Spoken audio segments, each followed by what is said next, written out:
Boring ಆಸ್ಪತ್ರೆಯ compound ಕುಸಿತದ ಹಿನ್ನೆಲೆಯಲ್ಲಿ ರಸ್ತೆ ಬದಿ ವ್ಯಾಪಾರಿಗಳ 8 ಮಂದಿಯ ಜೀವಹಾನಿಯಾಗಿದೆ. ಇದರ ಕುರಿತು ನಮ್ಮ ಜೊತೆ ಮಾತನಾಡೋದಕ್ಕೆ ರಸ್ತೆ ಬದಿ ವ್ಯಾಪಾರಿಗಳ ರಾಜ್ಯಾಧ್ಯಕ್ಷರು ಇದ್ದಾರೆ. ಬನ್ನಿ ಅವ್ರನ್ನ ಮಾತಾಡ್ಸ್ತಾ ಹೋಗೋಣ. ಸರ್ ನಮಸ್ತೆ ಸರ್. ಇಲ್ಲಿ ಈ ವ್ಯಾಪ್ತಿಯಲ್ಲಿ ಈ ಬೋರಿಂಗ್ ಹಾಸ್ಪಿಟ್ಲು ಇಲ್ಲಿ ಸುಮಾರು ವ್ಯಾಪಾರ ಮಾಡತಕ್ಕಂಥದ್ದು 25-30 ವರ್ಷದಿಂದ ವ್ಯಾಪಾರ ವಹಿವಾಟವನ್ನು ಮಾಡ್ಕೊಂಡು ಬರ್ತಾಯಿದ್ರು. ಈಗಾಗಲೇ GB ವ್ಯಾಪ್ತಿಯಿಂದ ನಾವು ಸರ್ವೆ ಮಾಡಿ ಅವ್ರಿಗೆ ID ಕಾರ್ಡನ್ನು ಕೊಟ್ಟಿರ್ತಕ್ಕಂಥದ್ದು ಮತ್ತು ಹೈಕೋರ್ಟಲ್ಲೂ ಸಹಿತ ನಾವು ರಿಟ್ಟಾಕಿದ್ದು. ಯಾಕೆ ಅಂದರೆ ಬೀದಿ ಬದಿ ವ್ಯಾಪಾರಿಗಳು ಎಲ್ಲಿ ವ್ಯಾಪಾರ ಮಾಡ್ತಾರೆ ಅವರಿಗೆ ಪರಿಹಾರ ವ್ಯವಸ್ಥೆ ಮಾಡಿಕೊಡ್ಬೇಕು. Vending zone, no vending zone ಅಂತ ಮಾಡಿಕೊಡ್ಬೇಕು. ಕೇಂದ್ರ ಸರ್ಕಾರದ PM ಸೋನಿಡಿಯಲ್ಲಿ ಈಗಾಗಲೇ 15,000, 25,000, 50,000 ಸಾಲವನ್ನು ಪಡೆದುಕೊಂಡಿರ್ತಕ್ಕಂಥದ್ದು. ಆದರೆ ಇವತ್ತು ಕಳಪೆ ಕಾಮಗಾರಿಕೆಯಿಂದ ಅವರ ಕುಟುಂಬಕ್ಕೆ ಭಾಳ ನೋವಾಗ್ತದೆ. ಯಾಕೆಂದರೆ ಅವತ್ತು ಜೀವನ ಮಾಡೋವಂಥ ಜನಾಂಗ ಆ ಬೀದಿ ಬದಿ ವ್ಯಾಪಾರಿ ಜನಾಂಗ ಮತ್ತು ಕಳಪೆ ಕಾಮಗಾರಿಯಿಂದ 7 ಜನ ಮೃತಪಟ್ಟಿದ್ದಾರೆ, 9 ಜನ ಗಾಯಗೊಂಡಿದ್ದಾರೆ, 2 ಮಹಿಳೆಯರು ಮೃತಪಟ್ಟಿದ್ದಾರೆ, ಹೊರಗಡೆ ಗ್ರಾಹಕರು 2 ಮೃತಪಟ್ಟಿದ್ದಾರೆ.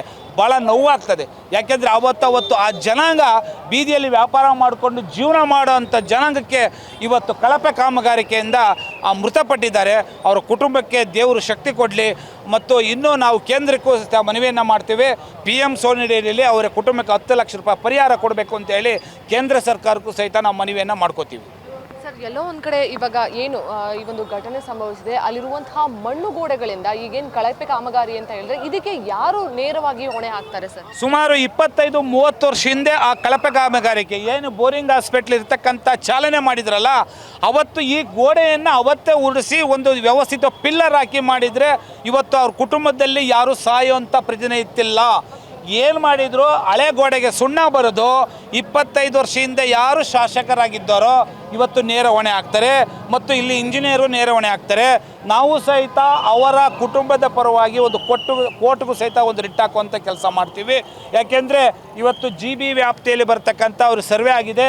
ಅವರ ಸುಮಾರು 60-70 ಸಾವಿರ ಅವರ ಲಾಸ್ ಆಗಿದೆ ಮತ್ತು ಅವ್ರ ಕುಟುಂಬ ಜೀವನ ಮಾಡೋದು ಭಾಳ ಕಷ್ಟ ಆಗುತ್ತೆ.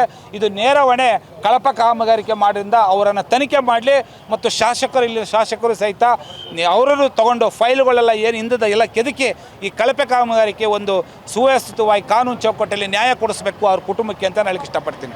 ಸರ್, ಇವಾಗ ಈ ಒಂದು ಘಟನೆ ಏನು ಸಂಭವಿಸಿದೆ ಇದರ ಕುರಿತಾಗಿ ನಮ್ಮ ರಾಜ್ಯ ಸರ್ಕಾರ ತಲಾ 5-5 ಲಕ್ಷವನ್ನು ಮೃತಪಟ್ಟಿರುವಂತಹ ಕುಟುಂಬಗಳಿಗೆ ಕೊಡಬೇಕು ಮತ್ತು ಈ ಒಂದು ಗಾಯಾಳುಗಳಿಗೆ ಅವರ ಪೂರ್ತಿ ಚಿಕಿತ್ಸೆಯ ವೆಚ್ಚವನ್ನು ನೋಡ್ಕೋಬೇಕು ಅಂತ ಹೇಳಿದ್ದಾರೆ. ಇದ್ರ ಬಗ್ಗೆ ನೀವೇನು ಹೇಳ್ತೀರಾ ಸರ್? ನೋಡಿ, ಕುಟುಂಬಕ್ಕೆ 5 ಲಕ್ಷ ಕೊಟ್ಟಿದ್ದಾರೆ, ತುಂಬ ಸಂತೋಷ ಆಗುತ್ತೆ. ಸಾಲೋದಿಲ್ಲ, ಇನ್ನೂ ಒಂದು 2-3 ಲಕ್ಷ ಜಾಸ್ತಿಯನ್ನು ಕೊಡಬೇಕಾಗಿತ್ತು.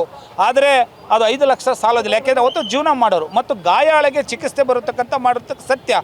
ಪಾಪ ಇವಾಗ ಕಾಲು ಮುರ್ಕೊಂಡಿದ್ದಾರೆ, ಕೈ ಕಟ್ಟಾಗಿರ್ತಕ್ಕಂಥದ್ದು ಹೆಚ್ಚು ಕಡಿಮೆ ಆಗಿದ್ದರೆ ಅದು ಸಾಲೋದಿಲ್ಲ.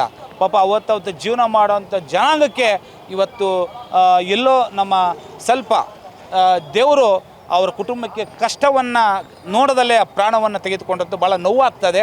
ಆದರೆ ರಾಜ್ಯ ಸರ್ಕಾರ, ಮಾನ್ಯ ಮುಖ್ಯಮಂತ್ರಿಗಳು ನಾವು ಮನವಿ ಕೊಡ್ತೀವಿ, ಇನ್ನೂ ಅವರಿಗೆ 2-3 ಲಕ್ಷ ಜಾಸ್ತಿ ಕೊಡಬೇಕು ಮತ್ತು ಪರಿಹಾರ ವ್ಯವಸ್ಥಿತವಾಗಿ ಅವ್ರು ಏನು GB ವ್ಯಾಪ್ತಿಯಿಂದ 60, 70, 1 ಲಕ್ಷ ರೂಪಾಯಿ ಲಾಸ್ ಆಗಿದೆಯಲ್ಲ, ಆ GB ವ್ಯಾಪ್ತಿ ಒಂದು ಪಟ್ಟಿಯನ್ನು ರೆಡಿ ಮಾಡಿ ಆ ಕುಟುಂಬಕ್ಕೆ ನೆರವನ್ನು ಕೊಡಿಸುವಂಥದ್ದು ನಾವು ಮಾಡ್ತೀವಿ ಮೇಡಮ್.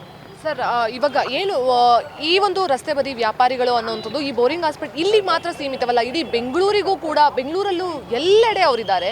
ಸೊ ನಿಮ್ಮ ಪರವಾಗಿ ಅವರಿಗೆ ಹೇಳೋದಾದರೆ, ರಕ್ಷಣೆ ಅನ್ನುವಂಥದ್ದನ್ನ ಹೇಳೋದಾದರೆ, ಈ ರಕ್ಷಣೆಗೋಸ್ಕರ ನಾನು ಹೈಕೋರ್ಟಲ್ಲಿ ರಿಟ್ ಹಾಕಿದ್ದೀನಿ.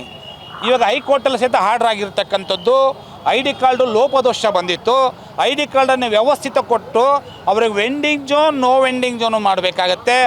ಯಾರು ಈ ವ್ಯಾಪಾರ ಮಾಡೋಂಥ ಪ್ರತಿನಿಧಿಗೆ ಒಂದು ಪರಿಹಾರ ವ್ಯವಸ್ಥೆ ಸೆಡ್ ಹಾಕಿ, ಪಿಲ್ಲರ್ಗಳು ಹಾಕಿ ಮತ್ತು ಅವ್ರಿಗೆ ಜಾಗವನ್ನು 4 ಅಡಿ 6 ಅಡಿ ಜಾಗವನ್ನು ಕೊಟ್ಟು ಅವರಿಗೆ ಬಾಡಿಗೆಯನ್ನು ಫಿಕ್ಸ್ ಮಾಡಬೇಕಾಗತ್ತೆ. ಈಗಾಗಲೇ ನಾನು ಹೈಕೋರ್ಟಲ್ಲಿ ನಮ್ಮ ಪರ ಬಂದಿದೆ, ಆದೇಶ ಬಂದಿರೋದು ಈಗಾಗಲೇ ಎಲ್ಲ GB ಅಧಿಕಾರಿಗಳು ಕೊಟ್ಟಿದ್ದೀನಿ ಮತ್ತು ನಮ್ಮ ಮಾನ್ಯ ಉಪಮುಖ್ಯಮಂತ್ರಿ DK ಶಿವಕುಮಾರ್ ಅವರಿಗೂ ಸುಮಾರು 7,000 ಗಾಡಿಗಳನ್ನು ಬೀದಿ ಬದಿ ವ್ಯಾಪಾರಿಗಳಿಗೆ ತಿರುಕಣೆ ಮಾಡಿ ಬಂಡಿಗಳನ್ನು ಕೊಡಿಸಿರ್ತಕ್ಕಂಥದ್ದು. ಈ ವ್ಯಾಪ್ತಿಯಲ್ಲಿ ಕೇಂದ್ರ ವ್ಯಾಪ್ತಿಯಲ್ಲಿ ವೆಂಡಿಂಗ್ ಝೋನ್ ಮಾಡೋಕ್ಕೆ ಜಾಗವನ್ನು ಪರಿಶೀಲನೆ ಮಾಡಿ ಸೂಕ್ತ ಜಾಗವನ್ನು ಮಾಡುವಂಥ ಕೆಲಸವನ್ನು ಮಾಡ್ತೀವಿ ಮೇಡಮ್. ಎಸ್, ಇದಾಗಿತ್ತು ರಸ್ತೆ ಬದಿ ವ್ಯಾಪಾರಿಗಳ ರಾಜ್ಯಾಧ್ಯಕ್ಷರಾದ ಮತ್ತು ಇದೇ ರೀತಿ ಅಂದರೆ ಈ ಒಂದು ರಸ್ತೆ ಬದಿ ವ್ಯಾಪಾರಿಗಳು ಅನ್ನುವಂಥದ್ದು ಬೋರಿಂಗ್ ಈ ಒಂದು ಸುತ್ತಮುತ್ತ ಇರುವಂಥವರಿಗೆ ಮಾತ್ರ ಸೀಮಿತವಲ್ಲ, ಇಡೀ ಬೆಂಗಳೂರಿನಾದ್ಯಂತ ಇದ್ದಾರೆ. ಸೊ ಮುಂದೆ ಬರುವಂತಹ ಮಳೆರಾಯ ಇನ್ಯಾವುದೇ ಅಪಘಾತವನ್ನ ಮಾಡೋದಕ್ಕಿಂತ ಮುಂಚೆ ನಾವು ಕೂಡ ಎಚ್ಚರಿಕೆಯನ್ನ ವಹಿಸಬೇಕು. ಕ್ಯಾಮ್ರಾ ಪರ್ಸನ್ ಮೈಲಾರಿ ಜೊತೆ ನಿಸರ್ಗ, ಸ್ಪೀಡ್ ನ್ಯೂಸ್ ಕನ್ನಡ, ಬೆಂಗಳೂರು.